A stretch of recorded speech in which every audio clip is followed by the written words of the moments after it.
Welcome to Cinema 5D on the Couch, the talk show with filmmakers and industry leaders. Brought to you by G Technology, Rode Microphones, Movidium, Film Convert, and FNV.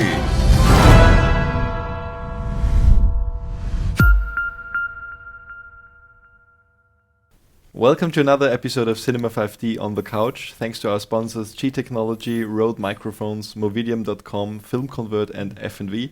We're happy to welcome another round of guests. This time it's about lenses, and we have three different lens manufacturers sitting here. That's Christoph from Zeiss. Hello.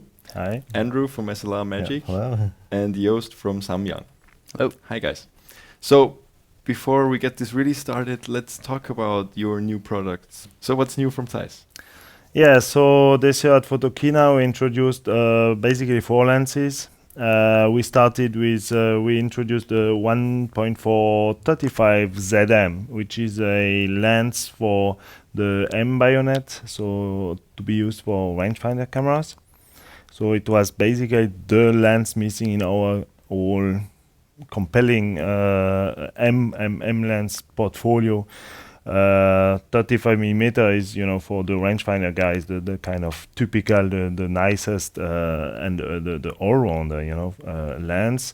And of course, making a 1.4, we had a 2.0. Making a 1.4 makes, it's a more versatile lens, because 35 you think mainly about architecture, about landscape.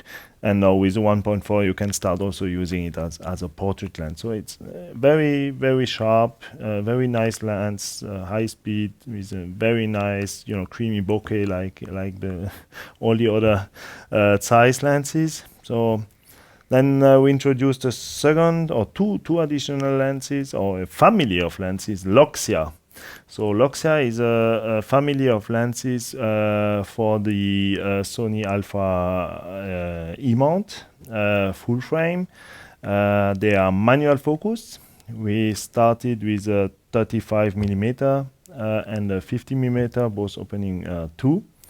And we say these are lenses that serve two worlds, so photo and video.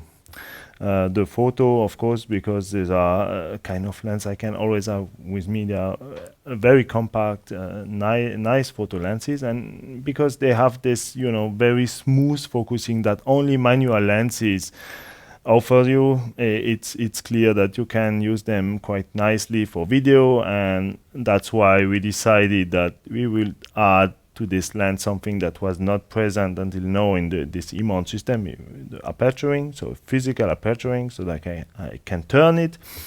And this aperturing I can use in two modes. So I can either, click it, so that I can use it with hard stop, with 1/3 EV.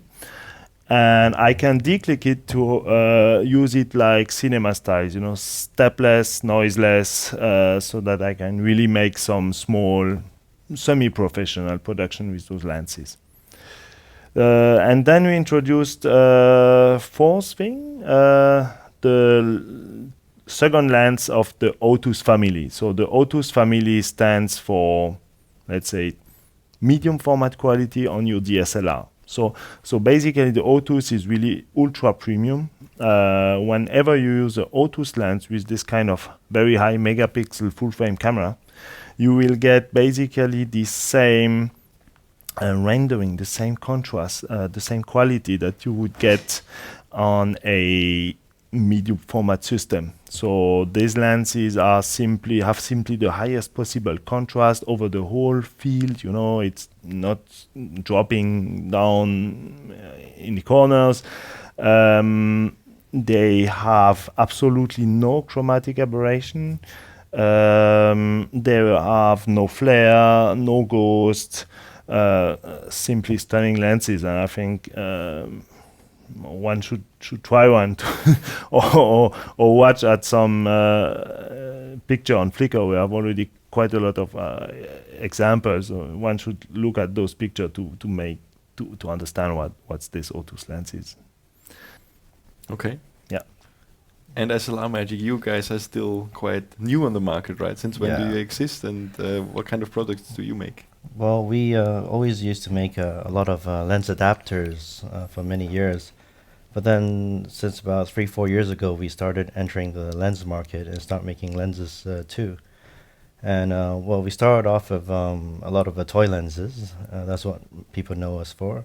And then we slowly moved on to lenses for cinema because a lot of our customers are actually indie filmmakers, and it kind of shifted our focus because we kind of produce whatever our customers wanted to see. And for this photokina, we've introduced 3 lenses. The first is a lens for the micro four thirds. It's a 10 millimeter T 2.1 hyperprime cine lens. So it has a very wide angle of view, as wide as always needed for the micro four thirds sensors, especially with the GH4 and the new 4K recording with the new crop factor. You need even wider. So it's a very good addition. And then the second lens we have is a higher end lens. It's a 50 millimeter T 2.1 Apple lens in a PL mount. We made it so that it's a full frame. It can work with full frame cameras like the A7S a lot of people use, and then also the micro four thirds cameras through adapter. And we think that would be a good addition because a lot of the indie filmmakers are moving into entry level or professional market. So if they have a PL lens that they can use with the micro four thirds, maybe in the weekend sometimes they have a lot of maybe they rent a higher end PL mount camera and they can use the same lens. So that'd be a good idea. And then lastly, we've introduced earlier this year anamorphic lens adapter that many people are using now. It works with cameras like the Canon EOS film system, or the Blackmagic Pocket cameras, or even the Micro Four Thirds cameras. And it was a 1:3 times.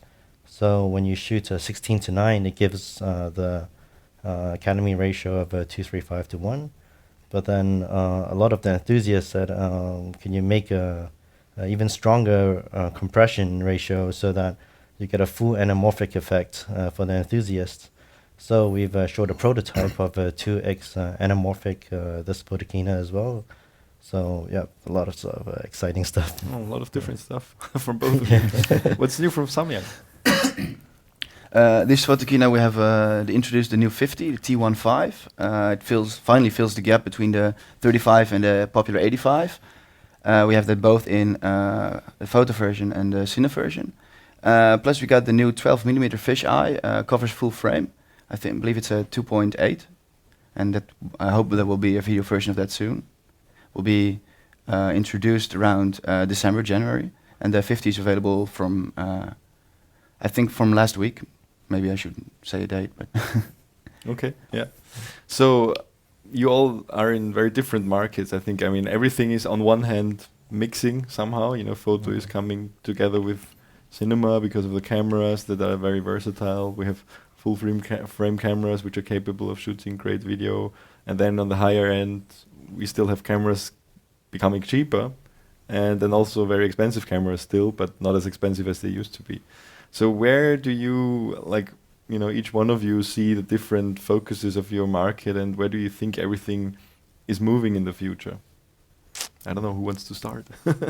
Maybe you can start first. Yeah, well, I can say so. Take turns. I think Samyang is a great example for seeing photography and video getting closer to each other. We have photo lenses that become video cine lenses in only just the mount, not the mount, sorry. The housing is just a little different from the photo lenses, but the optics are still the same quality optics. It's just the housing that's rehoused with a declicked aperture.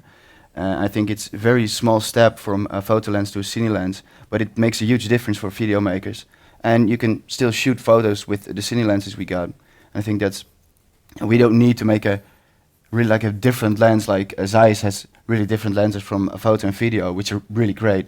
But I think Samyang is just a easy way to make the step from photography to video. Yeah. What do you say to that? I mean, you have a wide range of lenses, super high-end, like master prime lenses versus mid-range ultra prime, and then the compact prime. So where do you see the difference? And Yeah, there is still one range. So our SLR, lenses are also used by let's say very small productions, as a kind of budget version of our lenses, of ceiling lenses. They are misused, but but that's good. So I think this shows. I mean, Samyang's job and ours shows that basically probably in a couple of years everything will merge to except for the ultra high end, video. And photo will merge more and more. So and also from our customer, if you look at young professional photographers, so they do not only shoot photos anymore.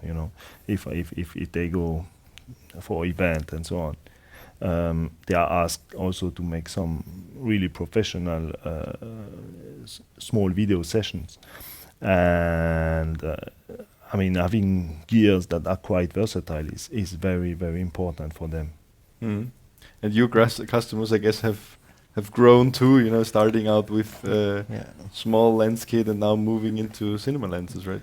Yeah, actually, it's very interesting. As for our own particular market with the indie filmmakers, they've they're slowly requiring better and better lenses, like more professional gear.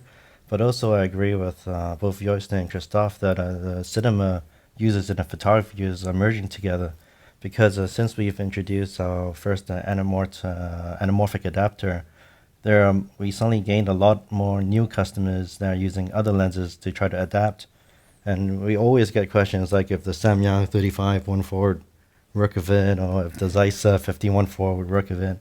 And actually there's a combination, and we know that actually people are using both still lenses and video lenses to shoot anamorphic too. So yeah, they're slowly merging, so it'll be very interesting to see the preference of the users. As I know Zeiss makes a lot of specific larger cine lenses and also smaller still photos. Samyang sticks to a similar size cine and photo lens. So for us, we just stick to the smaller lenses. So. Thanks for watching this segment of this episode of Cinema 5D on the Couch. Thanks to our sponsors G Technology, Rode Microphones, Film Convert, F&V and Movidium.com.